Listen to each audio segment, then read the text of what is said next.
नमस्कार दोस्तों, आज मैं आपको दशा माता व्रत की चौथी कहानी सुनाने जा रही हूँ। प्रेम से बोलिए दशा माता की जय हो। एक राजा था, उसकी रानी बड़ी ही सुकुमार थी। वह फूलों की सेज में सोया करती थी। एक दिन फूलों की सेज में एक कच्ची कली बिछ गई। उस रात्रि रानी को नींद नहीं आई। राजा ने पूछा, प्रिय, आज तुमको नींद क्यों नहीं आई? क्या कोई पीड़ा है? तब रानी बोली कि आज सेज पर एक कच्ची कली रह गई है। वह मेरे शरीर में गड़ती है, इसी से नींद नहीं आई। उसी समय ज्योति स्वरूप दीपक हंसने लगा। यह देखकर राजा ने हाथ जोड़कर ज्योति स्वरूप से प्रार्थना करी कि स्वामी, आप क्यों हंस रहे हैं? कृपया करके इसका भेद बताइए। ज्योति स्वरूप ने पुनः हंसकर उत्तर दिया कि अभी तो रानी कच्ची कली के कारण उसकती पुसकती है। कल सवेरा होते ही जब सिर पर बोझ ढोएगी तब क्या होगा? राजा ने पूछा, क्या मेरे देखते मेरे जीते जी ऐसा संभव है? तब दीपक ने दृढ़ता पूर्वक उत्तर दिया, हाँ संभव है, तुम्हारे जीते जी ही संभव है। ज्योति स्वरूप की ऐसी भविष्यवाणी सुनकर राजा ने अपने मन में कहा कि देववाणी असत्य नहीं हो सकती। रानी को अवश्य बोझा ढोना पड़ेगा, परंतु हो सकता है यदि मैं इनको जीते जी समुद्र में बहा दूं तो संभव है कि यह बोझा ढोने से बच जाएंगी, क्योंकि जब समुद्र में वह डूब जाएंगी तब बोझा कौन ढोएगा? राजा ने उसी समय रानी से कहा, चलो हम तुमको नैहर भेज आते हैं, कुछ दिन तुम वहीं पर रहना। रानी ने कहा कि मेरे नैहर में तो कोई भी नहीं है, वहाँ किसके साथ रहूंगी? राजा ने जवाब दिया कि तुमको मालूम नहीं है कि तुम्हारे गोत्रज संबंधी बहुत अच्छी दशा में हैं, उन्हीं के पास तुमको भेज रहा हूँ। रानी नैहर जाने को तैयार हो गई। उसने राजा के आज्ञा अनुसार बहुमूल्य आभूषणों से अपने को संवार कर तैयार किया। तब राजा ने उन्हें संदूक में बैठाकर नदी में बहा दिया। वह नदी समुद्र में ऐसी जगह जाकर मिलती थी जहां उस राजा के बहनोई का राज्य था। समुद्र में मोती की सीपे निकाले जाने का राजा का ठेका था। रानी का संदूक बहता हुआ जब उस जगह पहुंचा तब राजा ने मल्लाहों को हुक्म देकर संदूक को पानी से बाहर निकलवा दिया और उसे महल में भेजकर हुक्म जारी किया कि इस संदूक को अंदर मेरे सोने के कमरे में रख दिया जाए, जब तक मैं न आऊं उसे कोई भी न छुए। राजा के शयनगार में संदूक पहुंचते ही रानी ने सुना कि राजा ने समुद्र में एक संदूक पाया है। तब वह फौरन उसे देखने के लिए चली गई। उस समय पहरेदार वहां से हट गया था। रानी ने कौतूहलवश संदूक को खोल दिया। उसने देखा कि उसके भीतर एक सर्वांग सुंदरी 16 श्रृंगार बाहरों आभूषण किए बैठी है। रानी ने अपने जी में सोचा कि अगर राजा इसको इस दशा में देखेगा तो इसी का होकर रह जाएगा, मुझको त्याग देगा, इसलिए इस स्त्री का हुलिया बिगाड़ कर संदूक में बंद कर देना चाहिए। उसने रानी के जेवर कपड़ा सब उतार कर उसे मैले कचूले फटे पुराने कपड़े दिए और संदूक में बंद करवा दिया। राजा जब बाहर से महल में आया तब उसने रानी को अपने सोने के कमरे में बुलाया और पूछा कि क्यों रानी, तुमने देखा, इसमें क्या है? रानी ने जवाब दिया कि मैंने कुछ नहीं देखा, सुना है कि आपने कुछ लाया है। राजा ने रानी के सामने संदूक खुलवाया तो उसमें फटे पुराने कपड़े पहनी एक भिखारन दिख पड़ी। रानी ने कहा कि यह तो कोई निर्वासित भिखारन नीच जात की दिखाई दे रही है, इसको कारखाने में भिजवा दिया जाए, वहाँ लकड़ी ढोया करेगी और खाना पानी की भी इसे दिक्कत नहीं होगी। राजा ने रानी के कहे अनुसार उसे कारखाने भिजवा दिया। एक दिन रानी की सहेलियां नदी में स्नान करके दशा माता के गंडे ले रही थीं। एक गंडा उनका अधिक था। वह इसी विचार में थी कि यह किसको दिया जाए। दयोग से उसी समय लकड़ी वाली रानी वहां जा पहुंची। उन्होंने उससे कहा कि बहन, यदि तुम कोई नीच वर्ण की न हो तो हमारा गंडा ले लो। रानी ने कहा कि मुझे गंडा लेने से इनकार नहीं है, परंतु मुझे तो खाने भर को नहीं मिलता, इनकी पूजा कैसे करूंगी। वे बोले कि तुम इसकी चिंता मत करो, हम रोज इसी जगह स्नान करने आया करेंगे, 9 दिन तक कथा कहानी करेंगे, तुम भी नित्य कथा को सुन जाना। 10वें दिन पूजा होगी, तब दशा माता चाहेंगे तो अवश्य तुम्हारी दशा बदल जाएगी। रानी ने श्रद्धा पूर्वक दशा माता का ध्यान करके गंडा ले लिया। उसी दिन रानी के पति को यह चिंता उत्पन्न हुई कि रानी को संदूक में रख कर बहा तो दिया था, परंतु उसका कोई भी समाचार न मिला कि क्या हुआ। किसी तरह उसकी टोह लगानी चाहिए। अस्तु, राजा एक नौका पर सवार होकर नदी द्वारा यात्रा करता हुआ अपने बहनोई के वहां पहुंचा। संध्या को खा पी कर वह लेटने गया। तब बहन से बोला कि मेरे हाथ पैर में बहुत दर्द है, किसी से दबवा दो। तब उस रानी ने लकड़ी ढोने वाली भिखारन को बुलाकर हुक्म दिया कि आज की रात तुम मेरे भाई के पैर दबा दो। वह बड़े संकोच में पड़ गई। अपने जी में अनेक संकल्प विकल्प करती थी कि पर पुरुष का शरीर छूं तो कैसे छूं। रानी बार बार अपनी बात पर दबाव दे रही थी, इसलिए लाचार होकर उसे स्वीकार करना पड़ा। राजा के पैर दबाते दबाते रानी को उसके पांव का पंजा दिख पड़ा। रानी चुपचाप रोने लगी और उसके आंसू राजा के पैरों पर टपकने लगा। तब उसने पूछा कि क्यों री दासी, तू क्यों रो रही है? तू अपना भेद मुझे बता, मेरे कारण तुझे किसी भी प्रकार की हानि नहीं पहुँचेगी। तब वह बोली कि जैसा पंजा आपके पैर में है वैसा ही मेरे पति के पैर में भी है।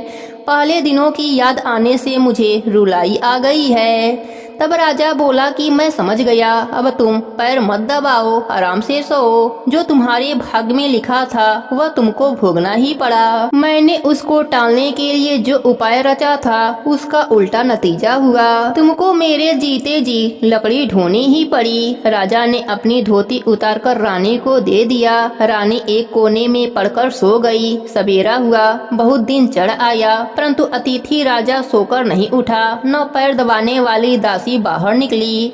तब उसकी बहन को चिंता हुई। थोड़ी देर बाद दासी बाहर निकल आई और कारखाने में काम करने चली गई।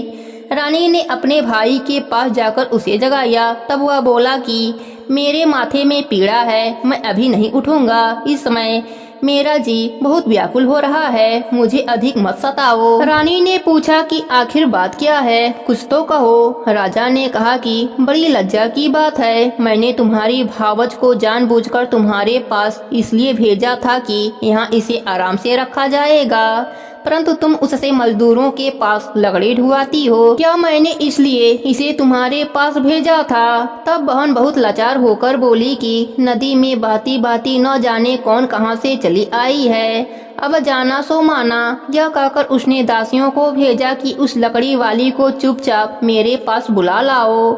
जब दासी रानी आई तो उसकी भावज ने आदर पूर्वक उसके पैर पकड़े और विनती भाव से माफी मांगी।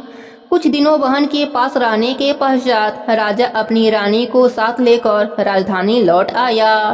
रानी ने अपने महल में पहुंचकर सुहागने न्योती धूमधाम से दशा माता के गंडे की पूजा करी और गांव भर में ढिढोरा फेरा की। आज से अमीर गरीब सब दशा माता के गंडे लिया करें और श्रद्धा पूर्वक पूजा किया करें। जिस किसी के पास पूजन पारण की सामग्री की कमी हो वह राजा के कोठरी से ले जाया करे। हे दशा माता, जैसे आपने सुकुमारी रानी की दीन फेरी वैसे ही अपने सभी भक्तों पर अपनी कृपा बनाए रखना। सबके व्रत को पूर्ण करना, कहानी अधूरी हो तो पूरी करना, पूरी हो तो मान रखना।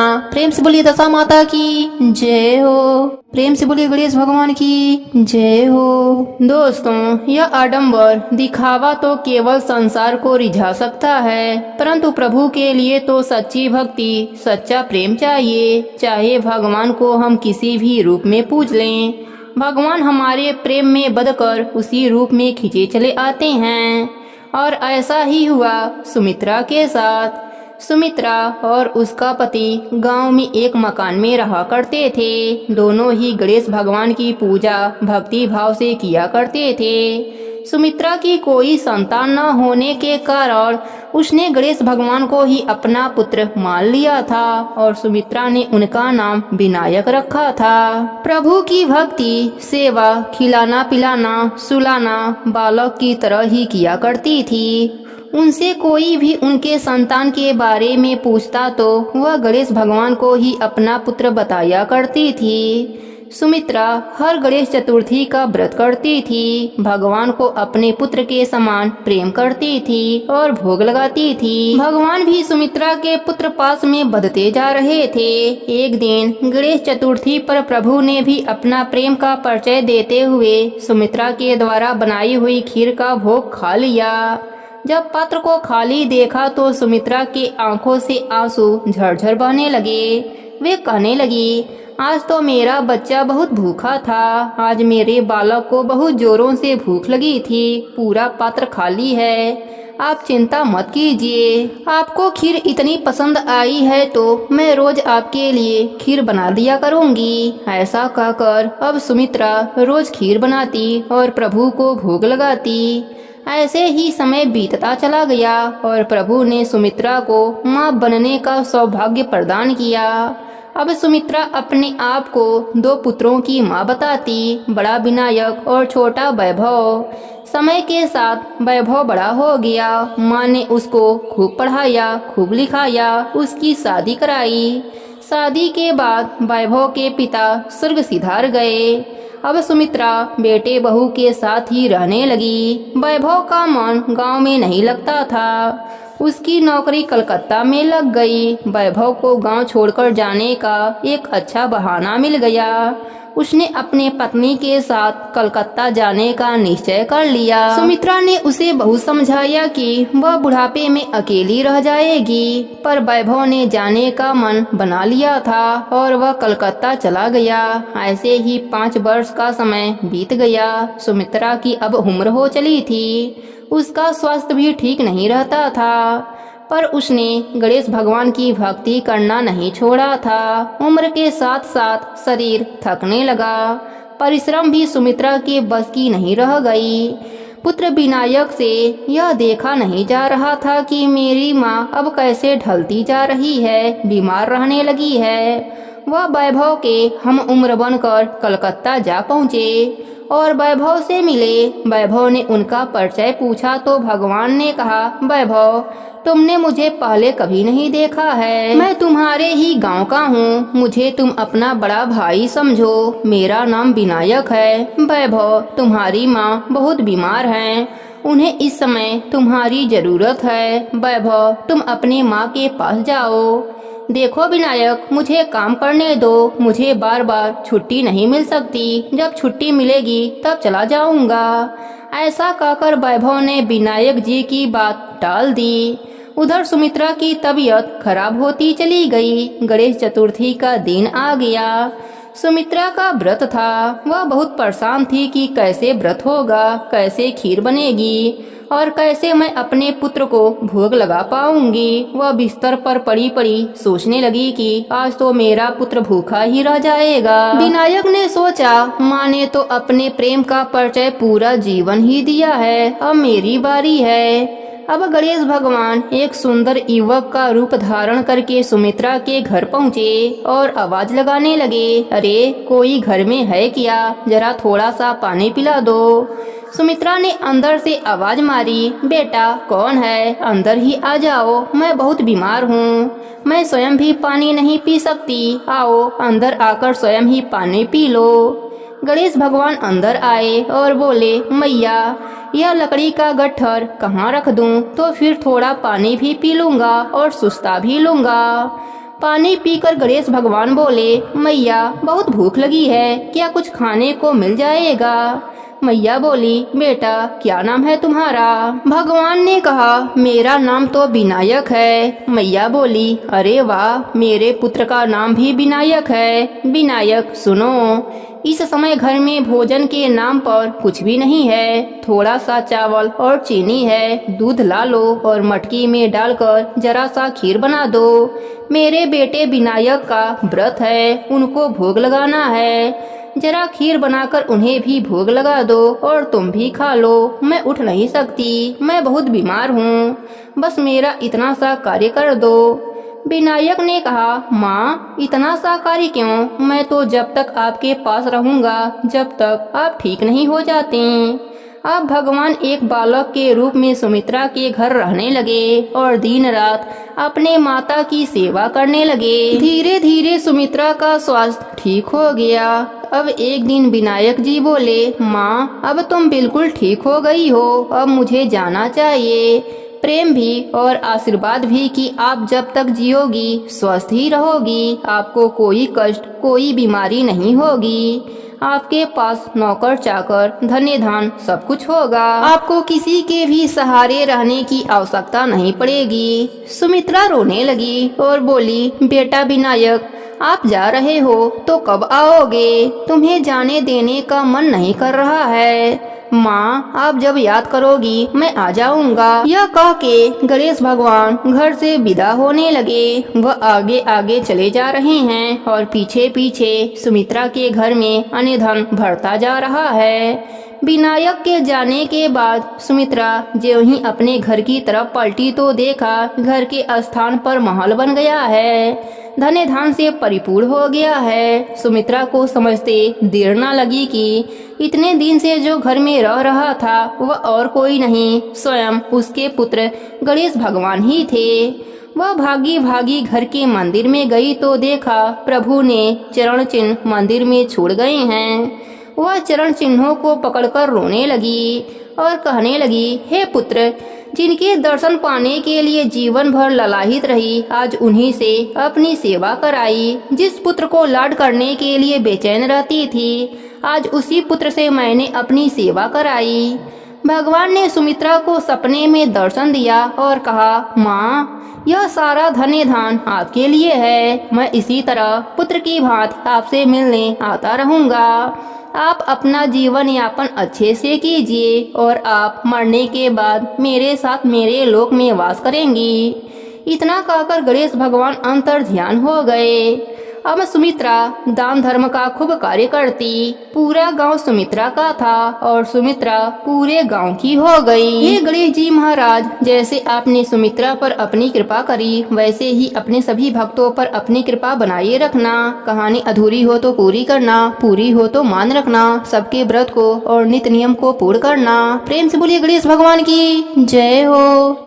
कर्पूरे गौरं करुणावतारं संसारे सारं भुजगेन्द्रहारं सदा वसन्तं हृदयारविन्दे भवं भवानी सहितं नमामि। तमेव माता च पिता तमेव बन्धुश्च सखा तमेव विद्या द्रविणं तमेव सर्वं मम देव। प्रेम से बोलिए दशा माता की जय हो। आरती श्री दशा माता की जय, सतचित आनंदी दाता की। आरती श्री दशा माता की जय, सतचित आनंदी दाता की। भय भंजन अरु दिशा सुधारणी, पापे तापे कली कलुष विदारणी। शुभ लोक में सदा विहारणी, जय पालिनी दीन जनन की। आरती श्री दशा माता की जय, सतचित आनंदी दाता की।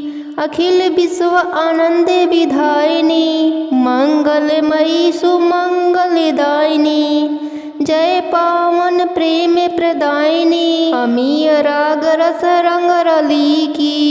आरती श्री दशा माता की जय, सतचित आनंदी दाता की। आरती श्री दशा माता की जय सत्य चित आनंद दाता की।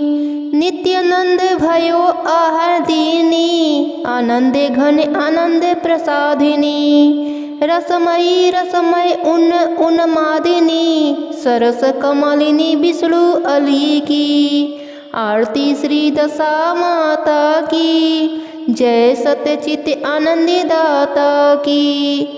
आरती श्री दशा माता की, जय सत्य चित आनंद दाता की। प्रेम से बोलिए दशा माता की जय हो।